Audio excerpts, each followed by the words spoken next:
Hello everyone, this is a little bit of a different kind of video from what I usually do. Usually I just stick to gameplay stuff most of the time, but I've been wanting to kind of branch out a little bit more, and I got inspired recently.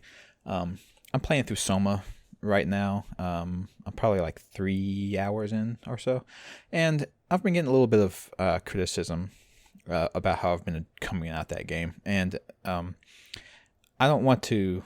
I'm not saying don't criticize me. I understand gameplay and how I play the game, how I commentate on the game and stuff like that. It's not going to appeal to everyone. Everyone's going to have their own opinions about it. And if you have a negative opinion about how I'm playing a game or doing my commentary or whatever, I want to hear it. I want people to come at me. So I'm not making this to like attack people who have been criticizing my views and attitude towards Soma thus far. But I just kind of wanted to delve into this topic a little bit and really kind of try and express my thoughts about this topic and my thoughts on why it's not really happening in Soma thus far. And that topic is, as the video is titled, just in case you can't see the video title, the topic is emotional investment in fiction, and I guess more specifically in games in this case. So, just so you know where I'm coming from, I'm not a heartless. I am not a heartless person. I am typically very sympathetic and I'm empathetic to things.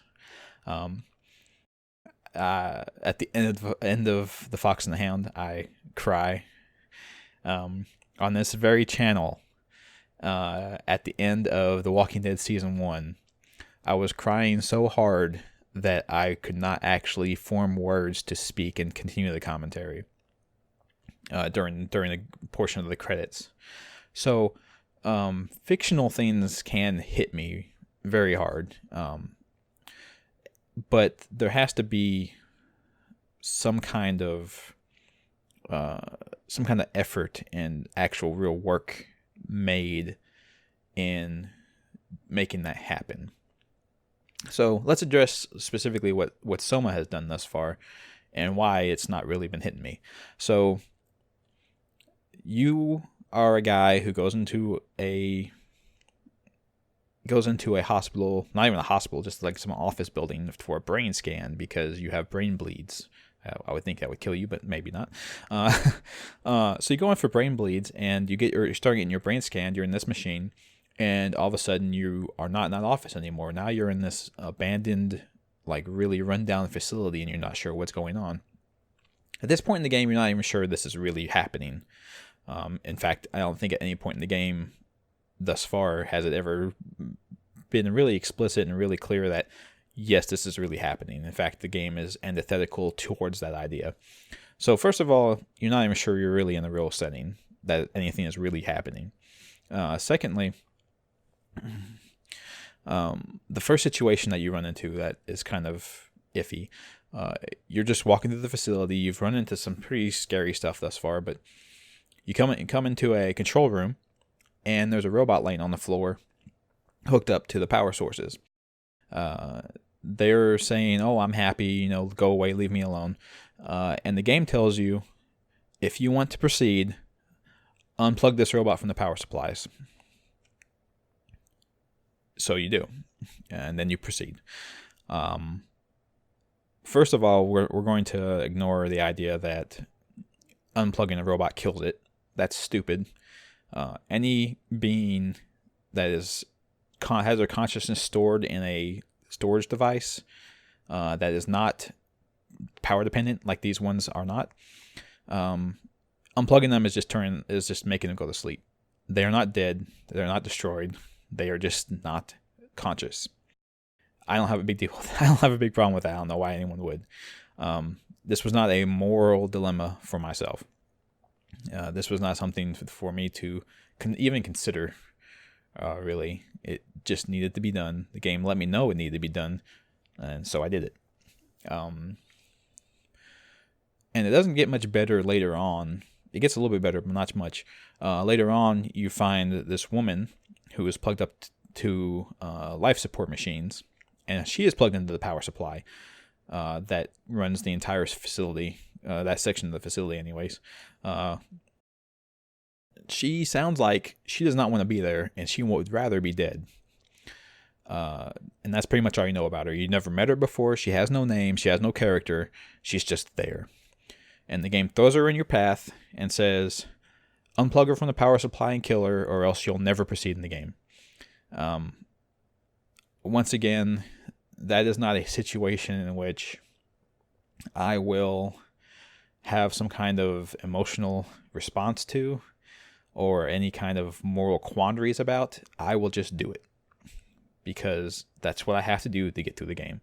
And the game has not really, at this point, made any effort to get me emotionally invested. It's essentially done here. Let me give you an example that kind of strips it all down to like the bare bones. The game has essentially, in those two situations, just thrown me in a room with a nameless NPC I've never seen and never heard from before, who has no character, no real emotions, no idea, no plot. The game has then handed me a gun and said, if you ever want to leave this room and proceed through the game, shoot the guy. And I'm not going to have an emotional response about that any more than I'm going to have an emotional response about shooting Nameless Thug 20 in Grand Theft Auto. The reason is the game has done nothing to draw me in, to invest me in that person specifically, or to really make me want to care about the person that I am expected to kill. They are just a mass of polygons in a roughly human shape. That is it. So what does it take to get some kind of investment and an emotional response out of somebody when you're doing the work of fiction? So the idea is that you, as the person presenting the story, have to create the investment. You have to show that some time has gone into making the person who is partaking in your media to ignore the fact that none of this is actually real. It's just a bunch of fake stuff. None of this is actually happening, and none of it's happening to real people. You have to make the person ignore that and forget that for at least a little while. And it doesn't take a lot. Another situation that happened in Soma, between these two that I've just discussed, was the situation with Carl Semken. I believe that was his last name. That was one where I actually felt a little bit of something about it. And it didn't take a lot to do that. His situation was you come into another control room and you find this robot attached to the wall. And when you walk up to him, he says, "Hey, I'm Carl. You look like a weird person." And then when you say, "No, you look like a weird person. You're not even human," he's like, "What are you talking about? I am human. I've always been human. You're the one who's the freak." So obviously there's something not right with this guy. You go nearby to a switch and like, "Hey, it's a game. I'm gonna flip the switch." You flip the switch. He starts screaming and begging you to stop. So even in my gameplay, I immediately flipped the switch back up and I was like, "Oh shit, what happened?" I go back, are you okay, Carl? Are you all right? And at this point, the game has not made it anywhere clear that these are anything more than just robots that have some kind of artificial intelligence built into them. But then you go down the hallway a little bit and you find this person who's been brutally murdered, and you look at their ID, and it's Carl Semken. It's the guy who you met in robot form over here. So what very obviously happened was he was brutally murdered, and his consciousness was transferred over into this robot, who is now just kind of stuck to the wall, unable to move or go anywhere. But he seems like he's, regardless of the not being able to move thing, he seems like he's fine. And the game gives you this situation. You need to progress, and in order to progress, you need to shut down power somewhere on this floor. Now, you can either go to Carl's little switch and turn it off, thereby causing him a great deal of agony and killing him. Or you can go all the way over to the other side of the floor and flip that switch down. And very obviously, since this is a horror video game, when you flip that switch down, a monster's going to show up and cause all kinds of hassle for you. So what did I do? I went all the way to the other side of the floor, inconvenienced myself, and put my character in a lot of danger to flip that switch just so Carl would not be killed. And so why did I care then? Because they introduced me to him. He had at least some modicum of character. They gave me some of his backstory, not explicitly, but just through the environment and what I found around on the ground. They gave me a little bit of his backstory, told me a little bit about him, and made it not just a situation of flip the switch, he dies, you go on. It's flip the switch, he gets tortured for a while, then dies, and then you move on. And that's a little different than the other situations, because even at just a very small level, he was a character who expressed emotions and feelings and thoughts. There was something actually to him, more than he's a person, if he dies, you go. There's nothing to that. There's no reason to be invested in that, and there's no reason to feel an emotional response about that. In my eyes, at least. To me. Now, in my eyes, that's the bare minimum. That's like the very least you need to do if you actually want the player to have some level of investment in what's going on. So let's think of an example of where you really just pull the player in and really want them to feel something. So in that case, let's take the example I provided earlier. The end of Walking Dead Season 1. So what happens there? You've played through this whole game as Lee. Not only have you just played as him and just seen like things he's done, you've been making choices and decisions along the way that shape the way he behaves, the way he acts towards others, the way others act toward him. The game has, throughout the course of it, made you identify with him very closely by making your decisions his decisions. Very early in the game, he finds a small child named Clementine, whose parents have died in this zombie apocalypse, and so he feels responsible for her. And over the course of the game, you develop kind of a father-daughter relationship with her. You feel responsible for her, and you want to make sure she's safe. Because Lee wants to make sure she's safe, and you've been identifying yourself with Lee throughout the course of the game. So towards the end, everything goes to crap, as they inevitably do in a zombie apocalypse. And Lee, I don't know if I need to put spoilers on the game that's this old, but anyway, Lee gets bitten. And him and Clementine are separated from everyone else in their group, and they're holed up in a store.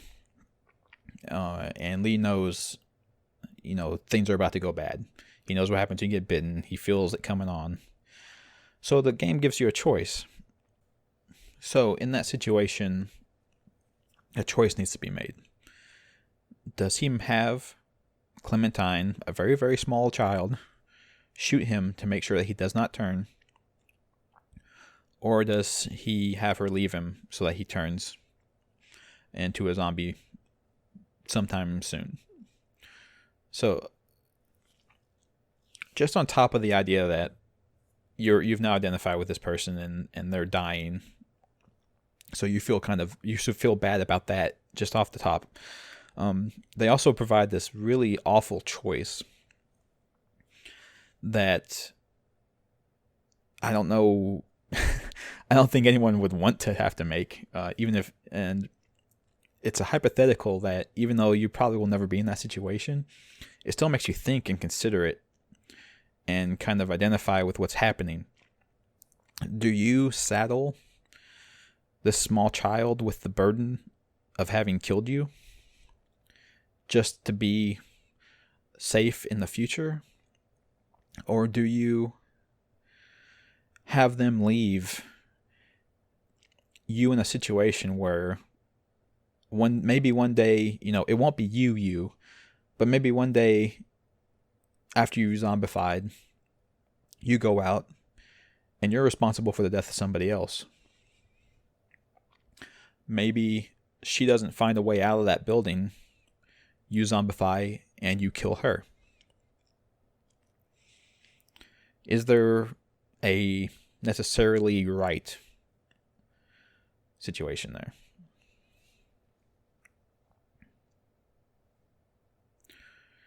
See, I'm I'm sorry. I'm getting a little emotional just talking about it as it is. That's how you create an emotional investment from the person who's partaking of your fiction. You have to put effort and work into drawing them in, into creating their emotional investment in something about your fiction, to get them to identify with what's going on and what's happening. And then you hit them with this moral choice, this hard to solve situation, to where there's not really a right answer and there's not really a wrong answer necessarily, but it's just up to them to how they feel about what's going on. And that's the idea, is you have to make them examine their feelings about what's going on and what's happening. And thus far, Soma has not been doing that. It's not. If I can be overly critical about it here, it's been very lazy. It's been very, very lazy game design. They've done nothing to get me involved. They've done nothing to get me invested. So, I mean, just think about the revelation at the end, when he meets Catherine, when your main character meets Catherine. The realization that the entire world's population is gone. You're far into the future. And you are apparently just a brain-scanned consciousness in some kind of robotic body. That is a massive thing. If that happened to you in real life, that would be a world-shattering, just upending your idea of reality and what the world is. It would make you question everything. Question whether you're really you at all. If you're not the consciousness that was original, that means you died at some point. Your physical form that went into that office to get the brain scan, that person's gone, and that was you. I mean, I'm all for shedding your fleshy mortal body for a new and upgraded robotic one, transhumanism all the way. But you still, people form attachments to their body. It means something. And being flung far into the future without knowing it, being not even a real person anymore, we can get into that. There's a whole different topic about whether artificial life is real life. That's something else I'll talk about later. But this should be just a world-shattering revelation, and the character in the game shows next to no response about it. He doesn't seem to care. He goes around with Catherine and starts cracking wise and making jokes and stuff like that, and acts like this whole thing is whatever, who cares? So if the character I'm identifying with doesn't give a shit, doesn't care what's going on, why should I? Should I have an emotional response to the person that I'm playing as or not having? If the game's not going to put any effort into cultivating my investment in my emotions, why should they be expected to get any? They shouldn't. So in closing, I'll leave you guys with a little bit of a hypothetical. It's not going to be the most creative or original thing necessarily, but It's just something I want to kind of get into to try to bring about my big point here. Let's say, for instance, you're playing the game where you are a detective. You and your partner, throughout the course of the game, are tasked with tracking down a serial killer. Now, this serial killer has a very specific MO of what he does. What he does is he captures a group of people, 2 or more, puts them in the situation together and says, only one of you are getting out of this. If you want to be the one that gets out, you need to make sure the other ones don't. Essentially, you kill all the other people that you're locked up with, or you'll never leave. And invariably, the person who is the last person gets out. They are unharmed by the killer. They're allowed to go free. This is his MO. This is what he always does. You guys, after him doing this a number of times, are finally closing in on him. You guys show up to where you think he is holed up at. But he gets a drop on you. You're both knocked unconscious. You guys wake up, and you're in the room. You're in a room with a gun. And so now you and he are in this situation of, you guys will never leave. You'll never get out unless one of you kills the other one. And not even specifically, not even like one of you can kill themselves. One of you has to make the other one die. Specifically, we'll get there. So your character, being the older, more veteran character, decides to tell the other guy, who's a younger, kind of more rookie person. It's like, look, I've lived a good portion of life. I'm an older person. Obviously, you need to shoot me so that you can get out and, have your life and get out. But no, he says, he is young. He has no attachments, really. He might have a fiance. He might have, his parents, of course, but he doesn't have a lot of people who depend on him. You being an older person, you've got a wife, you have kids. They might be a little bit older, but they still depend on you. He can't live with the idea that he will have gotten out of this and you won't, and all of those people will no longer have somebody who's the most important person in their life. So he gives you the gun and he begs you to shoot him, and you go on and get out and you go catch this guy who did this.